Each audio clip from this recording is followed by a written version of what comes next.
when they threw me out on Christmas Eve without a single possession to my name. "You can't do anything on your own, you're desperate," my father sneered, slamming the door. They wanted to destroy me to protect their own golden child, my brother. With only the clothes on my back and an old, dusty bank card my late grandfather gave me years ago, I thought I was heading toward a homeless shelter. But when I walked into the bank the next morning, everything changed. As the bank manager swiped Grandpa's old card, the color drained completely from his face. He looked at me, trembling, and whispered, "Ma'am, please sit down. You need to see this." What appeared on that screen didn't just change my life. It completely ended my parents' empire. Follow my story until the end to see the look on their faces. The biting December wind cut straight through my thin coat, but it was nothing compared to the absolute ice in my parents' eyes. I stood on the snow-covered driveway, staring at the heavy oak front door of the house I had grown up in, listening to the deadbolt click firmly into place.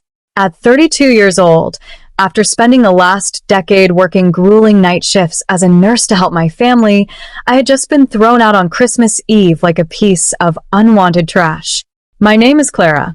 Just 10 minutes ago, my hands had been warm, holding a cup of hot cocoa in our beautifully decorated living room. Then, the storm broke. My father had tossed a single garbage bag filled with a few of my old clothes at my feet. My mother wouldn't even look me in the eye. They didn't care that it was the holidays or that the roads were dangerous. They only cared about protecting my reckless brother, Leo.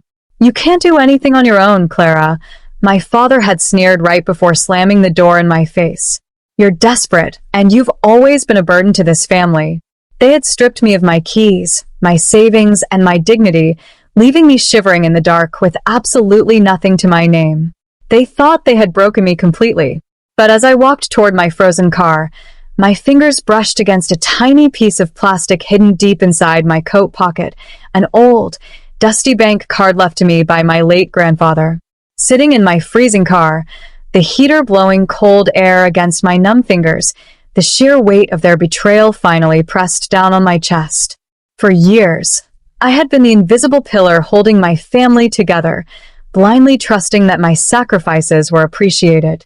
My parents had built an image of perfect upper-class success in our community, but behind the closed doors of their expensive home lay a rotting foundation of greed, favoritism, and massive hidden debts. The golden child of the family was my younger brother, Leo. Where I was quiet and dedicated to my demanding nursing career, Leo was a charming, reckless manipulator who spent money he didn't have to maintain the illusion of being a brilliant investor. A few months ago, his latest fraudulent business venture collapsed entirely, leaving him facing massive legal liabilities and debt collectors. My parents didn't hesitate. To protect their precious son from public disgrace, they secretly drained my hard-earned savings account, which they still had joint access to from my college years. When I finally discovered the empty account and confronted them tonight, expecting shock or an apology, I was met with cold venom instead. They completely gaslight me, shouting that I was selfish for putting my own financial security above my brother's future. They insisted that everything in the family belonged to Leo anyway, and that I was just an ungrateful burden. They chose to destroy my entire life just to cover his tracks, completely confident that I was too weak and helpless to ever fight back. I drove aimlessly through the snow-slicked streets, the glittering Christmas lights in every shop window feeling like a cruel mockery of my despair. With no money left and nowhere to go, I parked in the far corner of a dimly lit, empty 24-hour supermarket lot. I wrapped my arms around myself, shivering as the car engine sputtered and died, leaving me in total darkness. Defeated, I began blindly digging through my old nurse's bag, searching for a stray piece of mint or a chapstick, anything to ground me. Instead, my fingers brushed against a thick, textured piece of paper at the very bottom of the bag. Pulling it out into the faint glow of the dashboard light, I realized it was an old, faded birthday card. It was from my beloved grandfather, who had passed away 2 years ago. He was the only person in that family who had ever truly seen me, loved me, and valued my hard work. With tears blurring my vision, I opened the card and reread his elegant handwriting. To my dearest Clara, Never forget your own worth, no matter what they try to tell you. Save this for when the winter gets too cold. Tucked neatly into the inner sleeve of the card was a dusty, matte black bank card I had completely forgotten about. It didn't have a standard bank logo on it, only a strange, metallic serial number and an embossed phone number on the back. Wrapping my coat tighter around my shoulders, I stared at the plastic card, a spark of hope finally cutting through the freezing dark. The morning after Christmas was overcast and bleak as I walked through the heavy glass doors of the exclusive private bank downtown, the matte black card gripped tightly in my palm. The warmth of the lobby did little to stop the nervous trembling in my chest. I approached the counter, feeling incredibly out of place in my rumpled coat and nursing scrubs, and handed the mysterious card to a young teller. "I need to check the balance on this account, please," I whispered, my voice cracking slightly from exhaustion. The teller smiled politely and swiped the card through her terminal. Almost instantly, the cheerful expression vanished from her face. She stared at her monitor, her eyes widening as a loud, sharp alert chimed from her speakers.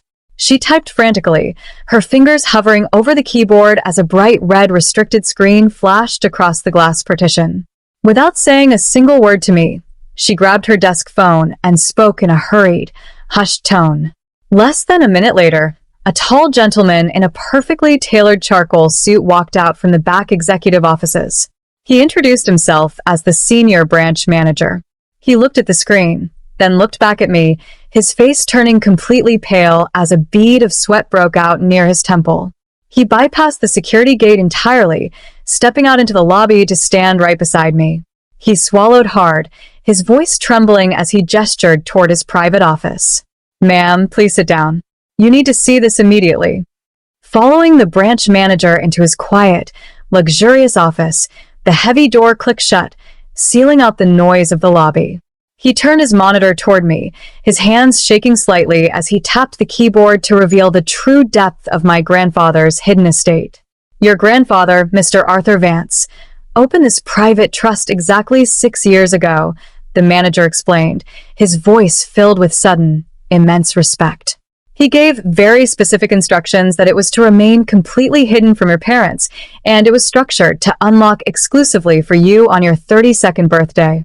I stared at the glowing screen, my breath catching in my throat as the staggering numbers came into focus. The current balance of the main account read $5.5 million. I wasn't broke. I wasn't a desperate burden. I was independently, quietly wealthy. But as the manager scrolled down, the revelation became even more shocking. The screen displayed a series of official legal deeds and corporate filings. My grandfather had known all along that my parents were greedy, fraudulent opportunists who were secretly mismanaging the family assets.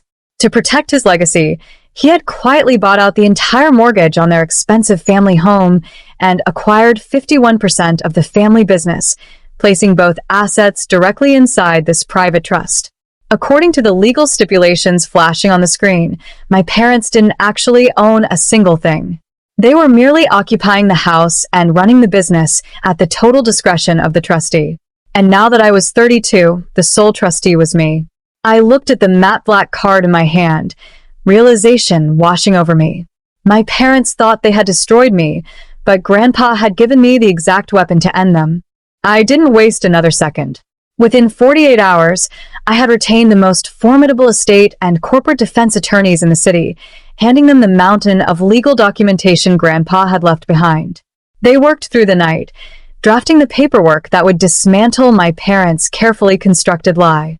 It was late in the evening on the day after Christmas when I finally pulled back into their familiar circular driveway. Inside, the house was glowing with warmth, and through the grand front window, I could see my parents and Leo sitting around the formal dining table, laughing and enjoying their lavish holiday dinner. They looked perfectly content, entirely untroubled by the fact that they had thrown me out into a freezing storm just 2 nights ago. I pushed the heavy oak front door open without knocking. The laughter instantly died. My father stood up, his face contorting with anger. "Clara, how dare you barge back in here? I told you, you have nothing left in this house." "You're right," I said calmly, stepping up to the table and throwing a thick manila folder right onto my brother's dinner plate. I don't have anything in this house, but you don't either. Leo frowned, pulling out the official legal documents. As his eyes scanned the text, his smug expression turned into a mask of pure terror. My mother grabbed the pages from his hands, her voice shaking as she read the bold lettering at the top. It was an immediate, non-negotiable eviction notice for the property, coupled with a freeze on all corporate assets. I stood tall, looking down at the people who had tried to destroy me. This house and the business belong entirely to my trust. You have exactly 30 days to pack your trash bags and get out. The following 30 days brought a complete and final collapse to my parents' fragile empire. Leo's creditors closed in immediately once the business assets were frozen, and without my stolen savings to bail him out, he was forced to declare total bankruptcy. Facing intense fraud investigations for his past schemes, he finally had to answer for his actions. My parents, unable to afford the massive deficiency debts or secure any bank loans, had to pack up their lavish belongings and move into a cramped, low-rent apartment on the edge of the city. The golden child they sacrificed me for had dragged them down into total financial ruin. Meanwhile, my life transformed beautifully. I used a portion of Grandpa's trust to open a local, non-profit community health clinic, allowing me to continue my passion for nursing on my own terms. Every day, I help people who have been cast aside, giving them the support and dignity my own family denied me. Grandpa's final gift didn't just give me financial freedom, it gave me the strength to realize my true worth. Now, I'm curious about you who listened to my story. What would you have done if you were in my shoes on that freezing Christmas Eve? Do you think my parents and brother got the punishment they truly deserved? So, I can see how far my grandfather's legacy has reached. And right now, I'm leaving on the screen. They will absolutely surprise you. Thank you for watching. Until